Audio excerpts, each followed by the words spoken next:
اللهم صل على سيدنا محمد وسلم.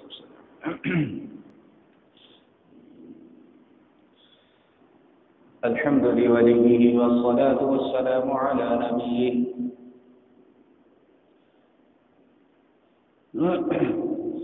أما بعد فأعوذ بالله من الشيطان الرجيم. بسم الله الرحمن الرحيم.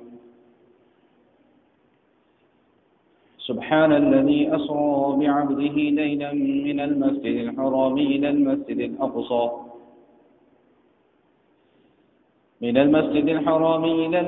الأقصى الذي باركنا حوله لنريه من آياتنا إنه هو السميع البصير. اللهم صل على سيدنا ومولانا محمد وعلى آل سيدنا ومولانا محمد وبارك وسلم وصل عليه. اللهم صل على سيدنا ومولانا محمد وعلى آل سيدنا ومولانا محمد وبارك وسلم وصل عليه. اللهم صل على سيدنا ومولانا محمد وعلى آل سيدنا ومولانا محمد وبارك وسلم وصل عليه. وبارك وسلم عدد خلقك وزنة عرشك ورضا نفسك ومداد كلماتك. رب اشرح لي صدري ويسر لي أمري واحلل عقدة من لساني يفقهوا قولي. اللهم أرنا الحق حقا وارزقنا اتباعه وأرنا الباطل باطلا وارزقنا اجتنابه. اللهم ألهمنا رشدنا وأعذنا من شرور أنفسنا. ربنا تقبل منا إنك أنت السميع العليم وتب علينا إنك أنت التواب الرحيم. صدق الله تعالى وصدق رسوله النبي الكريم ونحن على ذلك لمن الشاكرين والشاكرين والحمد لله رب العالمين. واجب الاحترام حاضرین مستمعین، گزشتہ نشست میں نبی کریم صلی اللہ تعالی علیہ وسلم کے سفر معراج کے عنوان پر گفتگو کا آغاز کیا تھا، اور اس ضمن میں چند اہم گزارشات آپ حضرات کی خدمت میں پیش کی. اسی موضوع پر مزید گفتگو آج کی نشست کا عنوان ہے. یاد دہانی کے طور پر اور ربط کلام کے لیے گزشتہ نشست کا اجمالی خلاصہ آپ حضرات کی خدمت میں عرض کر دوں. قرآن کریم نے 2 مقامات پر واقع معراج کو بیان کیا، اور احادیث مبارکہ میں سے کئی احادیث ایسی ہیں جس میں معراج کے واقعے کی تفصیل ملتی ہے. یہ بھی عرض کر دیا تھا کہ تقریباً 25 کے قریب ایسے صحابہ کرام ہیں رضوان اللہ تعالی علیہم اجمعین جنہوں نے واقع معراج کی روایات کو بیان کیا ہے. اور اس کے ساتھ ساتھ یہ گزارش بھی عرض کر دی تھی کہ نبی کریم صلی اللہ تعالی علیہ وسلم کی معراج مبارک کا جو سفر تھا یہ اپنے جسم مبارک اور روح مبارک دونوں کے ساتھ تھا، یعنی کہ یہ صرف ایک روحانی معراج نہیں تھی بلکہ جسمانی معراج بھی تھی. اور یہ بھی عرض کر دیا تھا کہ اس معراج کا اصل مقصد آقا علیہ الصلوۃ والسلام کی عظمت، ان کے مقام، ان کے مرتبے اور ان کی بلندی کو بیان کرنا اور دکھلانا تھا.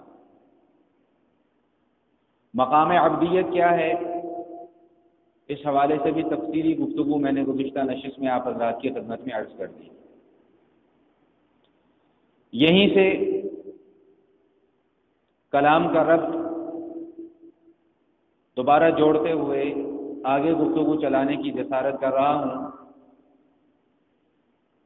سفر معراج میں نبی علیہ الصلوۃ والسلام کو عالم علوی اور عالم سفلی دونوں کے مشاہدات کروائے گئے.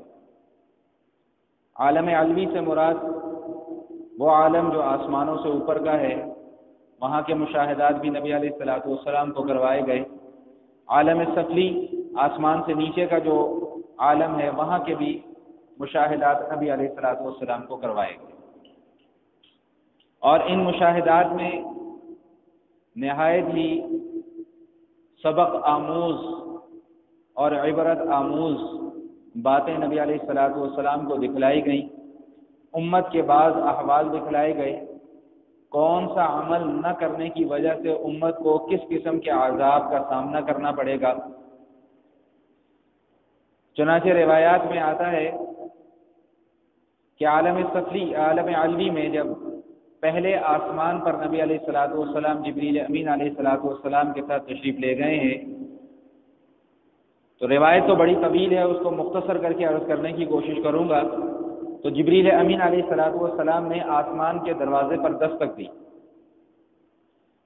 اندر سے پوچھا گیا کون؟ جواب دیا جبریل۔ ساتھ کون ہیں؟ محمد رسول اللہ صلی اللہ تعالی علیہ وسلم۔ میں نے کہا اچھا خود آئے ہیں یا بلوائے گئے ہیں؟ جواب دیا کہ جی بلوایا گیا ہے۔ آسمان کا دروازہ کھول دیا گیا، مرحبا مرحبا، آئیے آئیے، آپ کا آنا بڑا مبارک۔ پہلے آسمان پر سیدنا آدم علیہ الصلوۃ والسلام سے ملاقات ہوئی، اسی طرح جب دوسرے آسمان پر تشریف لے جاتے ہیں وہاں پہ بھی یہی مکالمہ ہوتا ہے، اور دوسرے آسمان پر سیدنا عیسیٰ علیہ السلام اور سیدنا یحییٰ علیہ السلام سے ملاقات ہوئی۔ اسی طرح تیسرے آسمان پر تشریف لے گئے، وہاں پر بھی آسمان کا دروازہ کھلوانے سے پہلے یہی مکالمہ ہوا، یوسف علیہ الصلوۃ والسلام سے ملاقات ہوئی۔ اسی طرح جب چوتھے آسمان پر تشریف لے گئے وہاں پر بھی یہی مکالمہ ہوا، ادریس علیہ الصلوۃ والسلام سے ملاقات ہوئی۔ اسی طرح پانچویں آسمان پر تشریف لے گئے، دروازہ کھلوانے سے پہلے یہی مکالمہ ہوا، ہارون علیہ الصلوۃ والسلام سے ملاقات ہوئی۔ چھٹے آسمان پر تشریف لے گئے، یہی مکالمہ ہوا، موسیٰ علیہ الصلوۃ والسلام سے ملاقات ہوئی۔ اور جب نبی علیہ الصلوۃ والسلام ساتویں آسمان پر تشریف لے گئے وہاں پہ بھی دروازہ کھلوانے سے پہلے یہی مکالمہ ہوا، اور پھر سیدنا ابراہیم خلیل اللہ علیہ الصلوۃ والسلام سے نبی علیہ الصلوۃ والسلام کی ملاقات ہوئی۔ اب اس واقعے کی اگر ہر ملاقات کی میں جزیات میں جاؤں گا تو بات بڑی طویل ہو جائے گی، میں بات کو مختصر کرنا چاہ رہا ہوں۔ ایک نقطہ صرف عرض کرنا چاہ رہا ہوں کہ ہر آسمان کا دروازہ کھٹکھٹایا جاتا ہے، اور آسمان کا جو داروغہ ہے، دروازے کا جو نگہبان ہے، آسمان کا جو نگہبان ہے، وہ پوچھتا ہے کون؟ جواب ملتا ہے جبریل علیہ الصلوۃ والسلام۔ پھر وہ پوچھتا ہے کہ آپ کے ساتھ کون ہیں؟ جواب ملتا ہے محمد رسول اللہ صلی اللہ تعالی علیہ وسلم۔ پھر وہ پوچھتا ہے کہ خود آئے ہیں یا بلوائے گئے ہیں؟ جواب دیا جاتا ہے کہ جی بلوائے گئے ہیں۔ یہاں سے ایک نقطہ جو علماء نے بیان کیا وہ یہ کہ جو آسمانوں والے فرشتے ہیں ان کو بھی یہ بات معلوم نہیں ہوتی کہ زمین پر اللہ تعالیٰ کا کس وقت کیا حکم چل رہا ہے، یعنی اللہ تعالیٰ کی گویا کہ صفت علم کو بھی بیان فرما دیا کہ اللہ کی صفت علم بھی اتنی وسیع ہے کہ اللہ کی اس صفت علم میں کوئی اور شریک نہیں ہو سکتا۔ اللہ نے جبریل کو بتلا دیا تو جبریل کو معلوم ہوا کہ میرا یہ کام ہے کہ میں نے زمین پر جانا ہے، آقا علیہ الصلوۃ والسلام کو ساتھ لے کر آنا ہے، وگرنہ ساتوں آسمانوں کے جو فرشتے ہیں، جو دروازوں کے داروغہ ہیں، ان کو بھی یہ بات معلوم نہیں ہے کہ جبریل زمین پر کیوں جا رہے ہیں اور ساتھ کس کو لے کر آ رہے ہیں۔ لیکن ایک بات ضرور معلوم ہو کہ نبی کریم صلی اللہ تعالی علیہ وسلم کا نام گرامی جو محمد صلی اللہ تعالی علیہ وسلم، اس نام کا تعارف پہلے سے آسمانوں پر موجود ہے۔ گویا کہ شکلاً انہوں نے پہچانا نہیں، لیکن نام کا تعارف پہلے سے موجود ہے کہ جب جبریل امین علیہ الصلوۃ والسلام نے نام بتایا کہ جی محمد رسول اللہ صلی اللہ تعالی علیہ وسلم، تو انہوں نے کہا کہ بھی بڑی مبارک ہو، بڑا مبارک ہو، آپ کا آنا بڑا مبارک ہو۔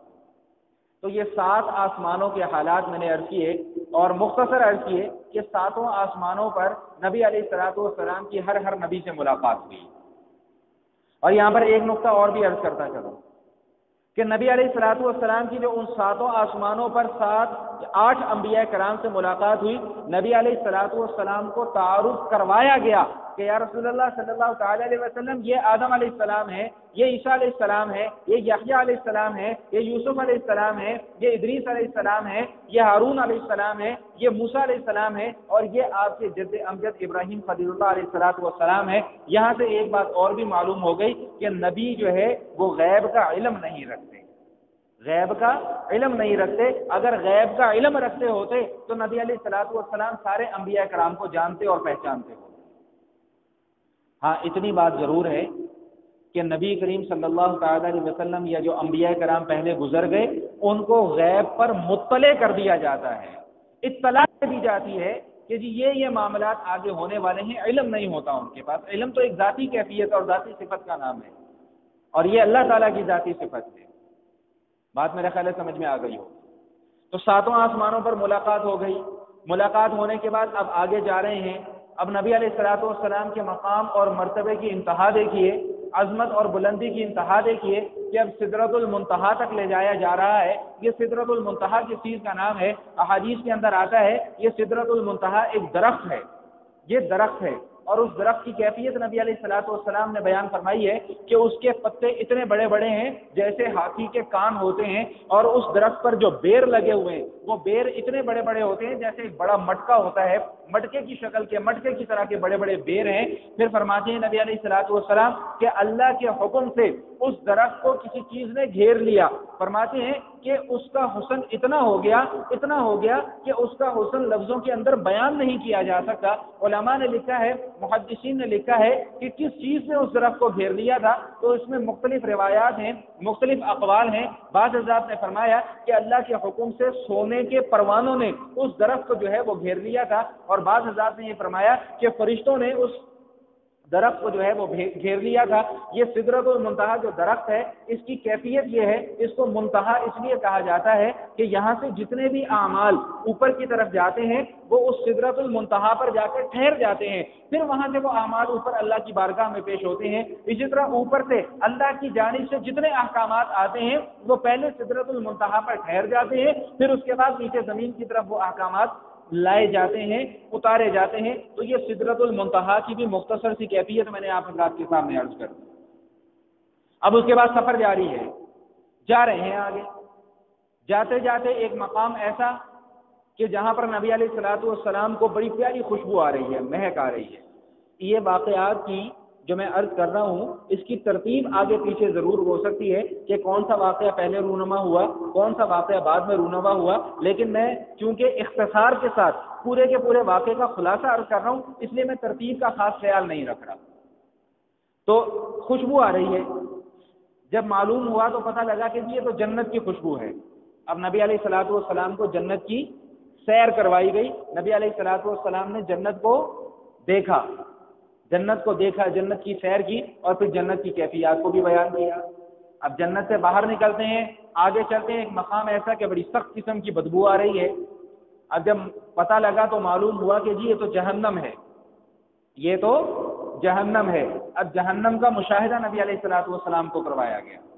یہاں پر ایک چھوٹا سا نقطہ عرض کر دوں، اکثر مصنفین اکثر خطباء بیان کرنے کے دوران یا تحریر کرتے ہوئے یہ الفاظ لکھ دیتے ہیں کہ نبی کریم صلی اللہ تعالی علیہ وسلم کو جنت اور جہنم کی سیر کروائی گئی، نعوذ باللہ من ذالک۔ میری بات سمجھ میں آ رہی ہے؟ میں آپ کو یہ کہوں کہ جاؤ آج شام کو ریس کورس پارک کی سیر کر کے آؤ، تو کیا آپ باہر سے ہی دیکھ کے واپس آ جاؤ گے؟ باہر سے دیکھ کے واپس آ جاؤ گے یا اندر گھوم کے آؤ گے؟ اندر سے گھوم کے آؤ گے، پھر کہو گے کہ جی ہاں جی میں سیر کر کے آ گیا۔ بات سمجھ میں آئی؟ تو جنت کی نبی علیہ الصلوۃ والسلام کو سیر کروائی گئی، نعوذ باللہ ثم نعوذ باللہ، یہ جملہ بھی کبھی بھول کے اپنی زبان سے نہ نکالنا کہ جہنم کی بھی نعوذ باللہ نبی علیہ الصلوۃ والسلام کو سیر کروائی گئی۔ سیر کروانے کا معنی تو پورا اندر سے گھوم کے دیکھ کے آنا، جہنم کا مشاہدہ کروایا گیا، جہنم دکھلا دی گئی کہ جی یہ جہنم ہے۔ بات میری سمجھ میں آئی کہ نہیں آئی؟ یہ نقطہ ذہن میں رکھنا آپ نے۔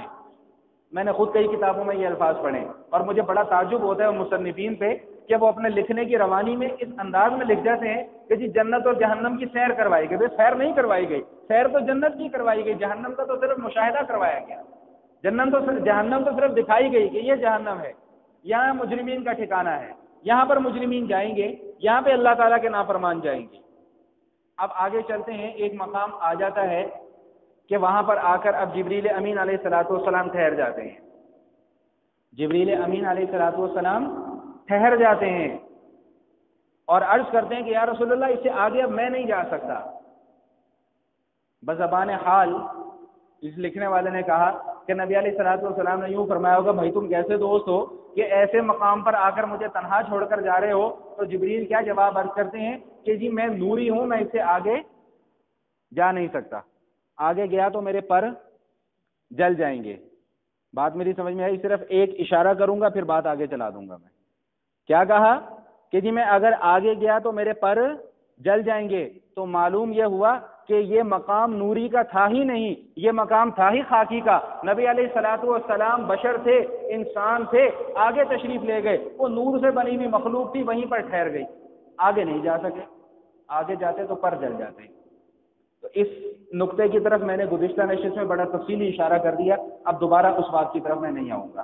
آگے چلتے ہیں. اب نبی علیہ الصلوۃ والسلام فرماتے ہیں کہ میں ایک مقام پر جا رہا ہوں، تھوڑی سی وحشت بھی ہو رہی ہے کہ بالکل اکیلا ہوں.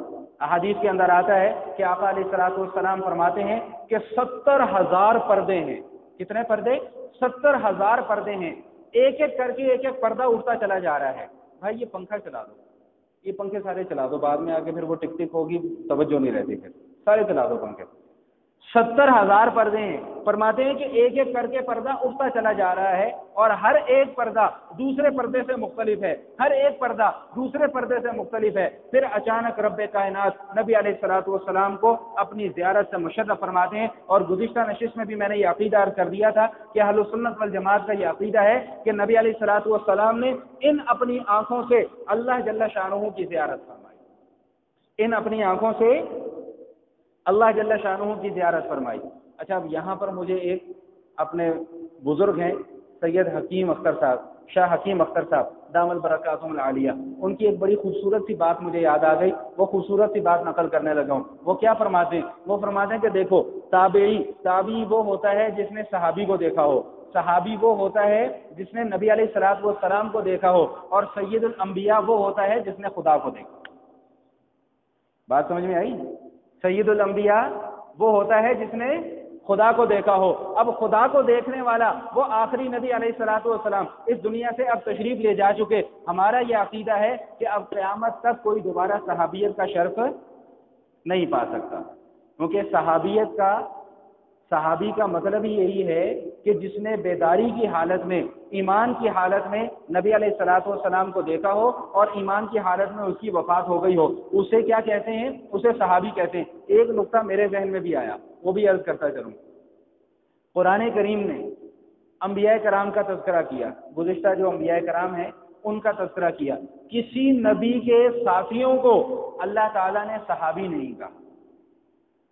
کسی نبی کے ساتھیوں کو اللہ تعالیٰ نے یہ صحابیت کا مقام نہیں عطا فرمایا. یہ صحابیت کا مقام اللہ پاک نے صرف اور صرف نبی علیہ الصلوۃ والسلام کے صحابہ کرام کو عطا فرمایا. عیسیٰ علیہ الصلوۃ والسلام کے ساتھیوں کا تذکرہ ہوا تو وہاں پر صحابی کا لفظ نہیں آیا، وہاں پر حواری کا لفظ آیا. حواری، دوست، ساتھ رہنے والے، تعلق قائم کرنے والے، جانثار، وفا شعار. لیکن جب آقا علیہ الصلوۃ والسلام کے ساتھیوں کا تذکرہ آیا تو وہاں پر اللہ تعالیٰ نے صحابیت کا لفظ استعمال فرمایا. یاد رکھنا، یہ صحابیت کا مقام اللہ تعالیٰ نے صرف اور صرف نبی علیہ الصلوۃ والسلام کے صحابہ کرام کو عطا فرمایا اور کسی کو عطا نہیں فرمایا.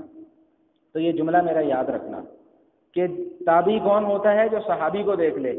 اور صحابی کون ہوتا ہے؟ جو نبی علیہ الصلوۃ والسلام کو دیکھ لے. اور سید الانبیاء کون ہوتا ہے؟ جو خدا کو دیکھ لے. کسی اور نبی نے اللہ جل شانہ کی زیارت نہیں کی. موسیٰ علیہ السلام نے فرمائش کی، یا اللہ زیارت کرنا چاہتا ہوں. اللہ نے فرمایا لن ترانی، نہیں دیکھ سکتا. پھر بھی تمنا ظاہر کی، فرمایا اچھا اس پہاڑ کی طرف دیکھ لو. پہاڑ پر تجلی پڑی، موسیٰ علیہ الصلوۃ والسلام بے ہوش ہو گئے. موسیٰ علیہ الصلوۃ والسلام بے ہوش ہو گئے. لیکن رب کائنات نے آقا علیہ الصلوۃ والسلام کو وہ مقام اور وہ مرتبہ عطا فرما دیا. اس انتہا پر لے گئے نبی علیہ الصلوۃ والسلام کے مقام اور مرتبے کو کہ رب کائنات نے براہ راست اپنا دیدار نبی علیہ الصلوۃ والسلام کو کروایا. اچھا، وقت بڑا کم ہے، میں اب واقعے کو سمیٹنے لگا ہوں. جو اہم 2-3 باتیں میں نے عرض کرنی تھی وہ صرف اب میں آخر میں عرض کرنے لگا ہوں، پھر اپنی بات کو مکمل کر دوں گا. گزشتہ نشست میں نے ایک جملہ عرض کیا تھا. جملہ یہ عرض کیا تھا کہ اللہ تعالیٰ نے نبی علیہ الصلوۃ والسلام کو مقام عبدیت سے نوازا. مقام عبدیت مقام نبوت سے بھی اونچا مقام ہے.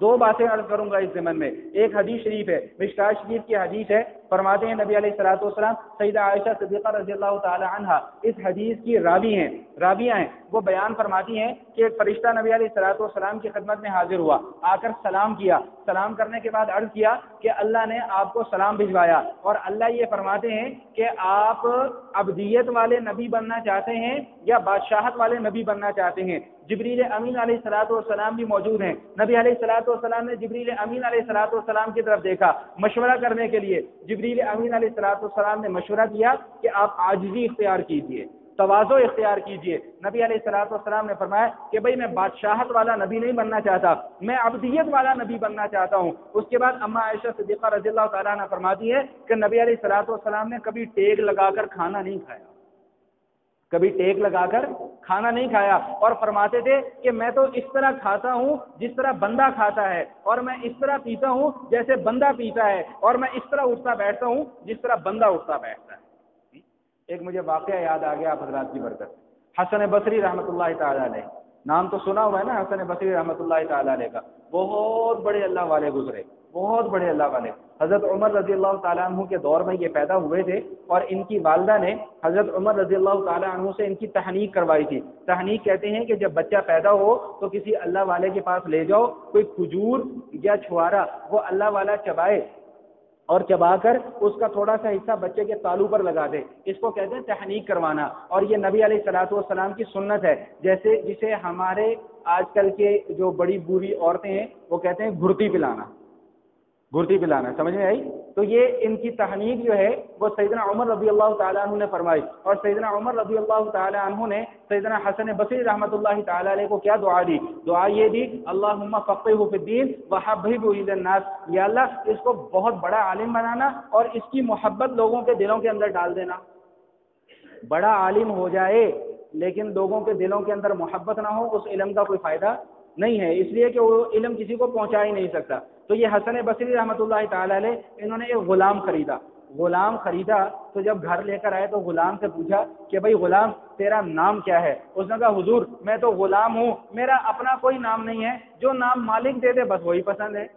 اچھا بھائی لباس کیسا پہننا پسند کرتے ہو؟ حضور میں تو غلام ہوں، غلاموں کی اپنی کوئی پسند نہیں ہوتی، مالک جیسا پہنا دے بس اسی پر راضی۔ اچھا بھائی کھانے میں کیا پسند کرتے ہو؟ عرض کیا حضور میں تو غلام ہوں، میری اپنی کوئی پسند نہیں ہے، مالک جو کھلا دے گا بس میں اس کے اوپر راضی ہو جاؤں گا۔ کتابوں میں لکھا ہے کہ حسن بصری رحمۃ اللہ تعالیٰ علیہ نے اس غلام کا جواب سنا تو چیخ مار کر بے ہوش ہو گئے۔ جب ہوش آیا تو کہا کہ غلام میں تجھے آزاد کرتا ہوں، میں تجھے آزاد کرتا ہوں۔ اس نے عرض کیا کہ حضور اتنا بڑا انعام میرے پر کر رہے ہو، کیوں کر رہے ہو؟ حضرت بصری رحمۃ اللہ تعالیٰ نے فرمایا کہ تو نے آج اللہ تعالیٰ سے بندگی کرنا سکھلا دیا کہ اللہ کی بندگی ہوتی کیا ہے، اللہ کی بندگی ہوتی کیا ہے۔ میں نے تو تجھے خریدا تھا پیسے دے کر، اگر تو آزاد ہونا چاہتا تو مجھے پیسے دیتا، آزاد ہو جاتا، لیکن اللہ کی غلامی ایسی غلامی ہے، اللہ کی بندگی ایسی بندگی ہے کہ انسان پوری کی پوری سلطنت بھی دے دے اللہ کی غلامی سے باہر نہیں نکل سکتا، اللہ کی بندگی سے باہر نہیں نکل سکتا۔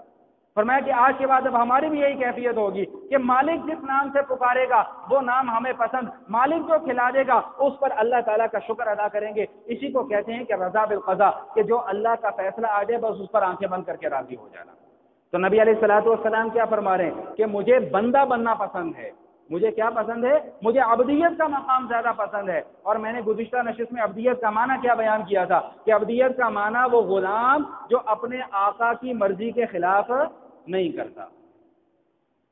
اب بس وہ چند واقعات عرض کر دوں پھر اپنی بات کو مکمل کرتا ہوں۔ سفر ہو رہا ہے، نبی علیہ الصلوۃ والسلام کو مشاہدہ کروایا جا رہا ہے ایک جماعت کا۔ وہ جماعت عجیب جماعت ہے، وہ جماعت بیج بوتی ہے، فوراً ہی فصل بن جاتی ہے، تیار ہو جاتی ہے۔ وہ جماعت اس فصل کو کاٹتی ہے، زمین پھر ہموار ہو جاتی ہے، پھر وہ جماعت بیج بوتی ہے، پھر فصل کھڑی ہو کر تیار ہو جاتی ہے، پھر وہ کاٹتی ہے۔ تو یہ سلسلہ جاری ہے۔ نبی علیہ الصلوۃ والسلام نے جبریل امین علیہ الصلوۃ والسلام سے پوچھا کہ یہ کون لوگ ہیں؟ فرمایا کہ آپ کی امت کے یہ وہ لوگ ہیں جو اللہ کے راستے میں جہاد کرنے والے ہیں، ان کا انعام اور ان کا اجر یہ ہے کہ یہ نیکی ایک کرتے ہیں اللہ تعالیٰ اسے کئی گنا آگے بڑھا دیتے ہیں۔ وہ مجاہدین جن کو آج ہم دہشت گرد کہتے ہیں، وہ مجاہدین جن کو آج ہم ملا کہتے ہیں، مولوی، وہ مجاہدین جن کو آج ہم انتہا پسند کہتے ہیں، ان مجاہدین کا یہ مقام اور مرتبہ بتلایا جا رہا ہے کہ اللہ کی نظر میں ایک نیکی کرتے ہیں، اللہ اس کا اجر کئی 100 گنا بڑھاتے چلے جاتے ہیں۔ ایک جملہ صرف عرض کروں گا، پھر بات آگے چلاتا ہوں۔ میں ہمیشہ یہ کہا کرتا ہوں آپ حضرات کی خدمت میں کہ اگر مجاہدین کا ساتھ نہیں دے سکتے، اللہ کے راستے میں جہاد کے لیے نہیں نکل سکتے، تو کم از کم جو اللہ کے راستے میں جہاد کر رہے ہیں ان کے خلاف اپنی زبانیں مت کھولا کرو، اپنی زبانیں بند رکھا کرو۔ آگے چلتے ہیں، ایک جماعت اور دکھلائی جا رہی ہے۔ وہ جماعت ایسی ہے کہ ان کے سروں کو پتھروں سے کچل دیا جاتا ہے، سر ریزہ ریزہ ہو جاتے ہیں، پاش پاش ہو جاتے ہیں، پھر دوبارہ وہی کیفیت بن جاتی ہے، پھر پتھروں سے کچلا جاتا ہے۔ آقا علیہ الصلوۃ والسلام دریافت فرماتے ہیں کہ جبریل یہ کون ہے؟ فرمایا کہ یہ وہ لوگ ہیں جو نمازوں سے سستی کرتے ہیں۔ یہ کون لوگ ہیں جو نمازوں سے؟ یہ نہیں فرمایا کہ یہ وہ لوگ ہیں جو نمازیں پڑھتے ہی نہیں، نمازیں پڑھتے ہیں لیکن سستی کرتے ہیں، ابھی پڑھ لیتے ہیں، ابھی پڑھ لیتے ہیں، جماعت نکل گئی چلو کوئی بات نہیں گھر میں پڑھ لیتے ہیں، نمازوں سے بے توجہی کرتے ہیں۔ ان کا انجام کیا دکھلایا جا رہا ہے کہ ان کے سروں کو پتھروں سے کچلا جا رہا ہے۔ الامان الحفیظ، اللہ سے توبہ کرو، نماز نہیں پڑھتے تو نماز پڑھنا شروع کرو، مسجد میں آ کر پڑھو، گھر میں پڑھنے سے نماز نہیں ہوتی، جا کے کسی بھی مفتی سے جا کر پوچھ لو۔ نماز نہیں ہوتی کا کیا مطلب؟ کہ نماز پڑھ لو گے فرض ادا ہو جائے گا، ثواب کوئی نہیں ملنا۔ یہ گھروں میں نماز پڑھنے کا جو فیشن بن گیا نا، اس فیشن کو توڑ دو، ختم کر دو، مسجدوں میں آ کر نماز پڑھنا شروع کرو، مسجدوں کو آباد کرو۔ یہ مسجدیں، میں یہ کہتا ہوں پورے یقین کے ساتھ کہتا ہوں کہ یہ مسجدیں آخرت میں تمہاری گواہی دیں گی اگر تم ان مسجدوں کو آ کر آباد کرو گے۔ مسجدوں کو ویران نہ چھوڑو، مسجدوں کو ویران کر دیا اللہ تمہارے گھروں کو ویران کر دے گا، تمہارے دلوں کو ویران کر دے گا۔ میں ہمیشہ یہ کہا کرتا ہوں کہ ہماری یہ کالونی 450 500 گھر ہیں، لیکن فجر کی نماز میں کبھی آ کر دیکھو، انگلی پر گن کر بتاتا ہوں 6 یا 7 نمازی ہوتے ہیں، مجھے اور مؤذن صاحب کو باہر نکال کر۔ کیا فیشن ہے یہ گھر کے اندر نماز پڑھنا؟ مسجد کے اندر نماز پڑھنے سے کیا چلا جاتا ہے؟ صرف اس لیے کہ یہاں پر آ کر گرمی میں نماز پڑھنی پڑتی ہے، صرف اس لیے کہ یہاں پر اے سی نہیں چل رہا ہوتا، اس لیے صرف مسجد کو چھوڑ دینا ہے، اسی لیے صرف مسجد کو خیر بات کہہ دینا ہے۔ یہ تو آخرت میں جا کے پتہ لگے گا، آخرت میں جا کے پتہ لگے گا کیا حالات ہوتے ہیں۔ بہرحال آگے چلتے ہیں، ایک جماعت اور دکھلائی جا رہی ہے۔ اس جماعت کی کیفیت یہ بتلائی ہے، احادیث کے اندر لکھا ہے کہ بڑے بڑے ان کے پیٹ تھے اور ان کے پیٹوں کے اندر سانپ لہرا رہے تھے اور وہ سانپ ان کے پیٹوں سے باہر نکل رہے تھے۔ نبی علیہ الصلوۃ والسلام نے دریافت کیا کہ جبریل یہ کون لوگ ہیں؟ فرمایا کہ وہ لوگ ہیں جو سود خور ہیں۔ کیا ہیں؟ سود خور ہیں، سود خور۔ حدیث شریف میں آتا ہے کہ اللہ تعالیٰ 4 قسم کے لوگوں پر لعنت فرماتے ہیں۔ کتنے قسم کے؟ یہ حدیث یاد کر کے جانا آج۔ 4 قسم کے لوگوں پر اللہ تعالیٰ کی لعنت ہوتی ہے: سود دینے والا، سود لینے والا، سود لکھنے والا، سود کا گواہ بننے والا۔ 4 قسم کے لوگوں پر اللہ تعالیٰ کی لعنت ہوتی ہے، یہ حدیث یاد کر کے جاؤ۔ نمبر 1 کون؟ سود لینے والا۔ نمبر 2 سود دینے والا۔ نمبر 3 سود کا ایگریمنٹ لکھنے والا۔ نمبر 4 اس کے اوپر گواہ بننے والا۔ اور اللہ کی لعنت کا کیا مطلب ہوتا ہے؟ اللہ کی لعنت کا مطلب ہوتا ہے کہ اللہ کی رحمت سے دور ہو جانا، اور جس کو اللہ تعالیٰ اپنی رحمت سے دور کر دے وہ دوبارہ پھر اللہ کی رحمت کے قریب نہیں آ سکتا۔ اس کا دنیا میں بھی سب کچھ ختم، اس کا آخرت میں بھی سب کچھ ختم۔ بات سمجھ میں آئی؟ آج ہم کہتے ہیں کہ بے برکتی بہت زیادہ ہے، آج ہم کہتے ہیں کہ تنخواہ میں گزارا نہیں ہوتا، آج ہم کہتے ہیں کہ گھر کا سامان پورا نہیں ہوتا، اخراجات پورے نہیں ہوتے۔ ایک جملہ آپ کو ہدیہ کرنے لگا ہوں، یہ جملہ یاد رکھ لینا: آبادی کی کثرت سے مال کم نہیں ہوا کرتا، آبادی کی کثرت سے کبھی غلہ کم نہیں ہوتا۔ اللہ تعالیٰ نے بچہ دیا ہے تو اس کا انتظام روزی کا وہ بھی کون کرے گا؟ اللہ۔ ہاں، سود کی نحوست ہو، بددیانتی کی نحوست ہو، خیانت کی نحوست ہو، امانتوں کو پورا نہ کرنے کا رواج پیدا ہو جائے تو پھر برکت اٹھا لی جاتی ہے۔ پھر 1 لاکھ روپے بھی کما لو گے تو اس میں بھی گزارا نہیں ہوگا، 10 لاکھ بھی کما لو گے اس میں بھی گزارا نہیں ہوگا۔ ہاں، امانت داری کا رواج ہو، لین دین کے معاملات بالکل سیدھے سیدھے ہوں، سود کا لین دین نہ ہو تو پھر دیکھو 10,000 کے اندر بھی اللہ تعالیٰ کیسی برکت پیدا فرما دیتے ہیں۔ کیا عرض کر رہا تھا کہ حدیث میں کیا دکھلایا جا رہا ہے؟ نبی علیہ الصلوۃ والسلام کو مشاہدہ کیا کروایا جا رہا ہے کہ سود لینے والوں پر، سود دینے والوں پر، سود کھانے والوں پر اللہ تعالیٰ کا کس قسم کا عذاب نازل ہو رہا ہے۔ بس ایک آخری بات سنا کر اپنی بات مکمل کر رہا ہوں۔ چوتھی ایک جماعت اور دکھلائی گئی۔ اس جماعت کی کیفیت یہ ہے کہ وہ جانوروں کی طرح چر رہے ہیں. اور چر کیا رہے ہیں؟ کوئی گھاس کھانے کو نہیں مل رہی انہیں، کوئی پتے کھانے کو نہیں مل رہے، ان کی خوراک نہیں مل رہی، جہنم کے پتھر کھا رہے ہیں. کس کے پتھر؟ جہنم کے پتھر، جہنم کے درختوں کے پتے کھا رہے ہیں. دریافت کیا کہ جبریل یہ کون لوگ ہیں؟ فرمایا کہ یہ وہ لوگ ہیں جو اپنی زکاتیں ادا نہیں کیا کرتے، زکات ادا نہیں کیا کرتے. زکات ادا نہ کرنے کا انجام معراج کی شب نبی علیہ الصلوۃ والسلام کو دکھلایا جا رہا ہے کہ اونٹوں اور جانوروں کی طرح جو ہے وہ جہنم کے پتھر جو ہے وہ کھانے پڑ رہے ہیں. زکات جتنا مال ہے، جتنا مال اس کا صرف 2.5% زکات ادا کرنی ہوتی ہے. 97.5% آپ کا اپنا ہے. وہ 2.5% چونکہ اللہ کے نام پر دینا ہے، اللہ کے راستے میں دینا ہے، اس لیے مصیبت پڑ رہی ہوتی ہے، اس لیے نکالا نہیں جا رہا ہوتا. پورے یقین کے ساتھ یہ بات عرض کر رہا ہوں، پورے وثوق کے ساتھ یہ بات عرض کر رہا ہوں کہ اللہ کے راستے میں جو مال خرچ کیا جاتا ہے، خدا کی قسم وہ مال کبھی ضائع نہیں ہوتا، وہ مال کبھی ضائع نہیں ہوتا. ما عندکم ینفد وما عند اللہ باق. اللہ کا قرآن کریم میں وعدہ ہے کہ جو کچھ تمہارے پاس ہے وہ سب ختم ہو جانا ہے، جو اللہ کے پاس تم نے بھیج دیا وہ باقی رہنے والا ہے. 4 انعامات معراج کے موقع پہ نبی علیہ الصلوۃ والسلام کو دیے گئے. اگر 2-4 منٹ اوپر ہو جائیں تو معذرت. 4 انعامات معراج کے موقع پہ نبی علیہ الصلوۃ والسلام کو دیے گئے. سب سے پہلا انعام 50 نمازیں فرض کی گئیں. دوسرا انعام سورہ بقرہ کا آخری رکوع، آخری آیات جو ہیں، یہ انعام یہ نبی علیہ الصلوۃ والسلام کو معراج کے موقع پہ عطا ہوئی. تیسرا انعام اللہ تعالیٰ نے وعدہ کیا کہ جو بغیر شرک کے ایمان کی حالت پر مر گیا اس کو میں معاف کر دوں گا، مشرک کو معاف نہیں کروں گا. بغیر شرک کے ایمان کی حالت پر مر گیا، اللہ کا یہ وعدہ ہے کہ اللہ تعالیٰ اسے معاف فرما دیں گے. اور چوتھا انعام جو معراج کے موقع پر دیا گیا، توجہ طلب بات ہے، چوتھا انعام یہ دیا گیا کہ اللہ کا وعدہ ہے کہ نیکی کا ارادہ کرو. ابھی نیکی کی نہیں، صرف ارادہ کیا ہے، اللہ تعالیٰ نیکی فرشتوں کو حکم دیں گے، وہ لکھ لیں گے. اور اگر ارادہ کرنے کے بعد وہ نیک عمل کر بھی لیا تو اس کا اجر اللہ تعالیٰ پھر اپنے شان کریمی کے مطابق عطا فرمائیں گے. اور اگر گناہ کا ارادہ کیا تو گناہ لکھا نہیں جائے گا. ہاں گناہ کر لیا تو صرف ایک گناہ لکھا جائے گا جتنا کیا، اور وہ بھی اگر توبہ کرو گے تو اللہ تعالیٰ وہ بھی معاف فرما دیں گے. اور یہ جو 50 نمازیں فرض ہوئی تھی نا، یہ اللہ تعالیٰ کی رحمت ہے کہ اللہ تعالیٰ نے اس 50 کو 5 میں بدل دیا.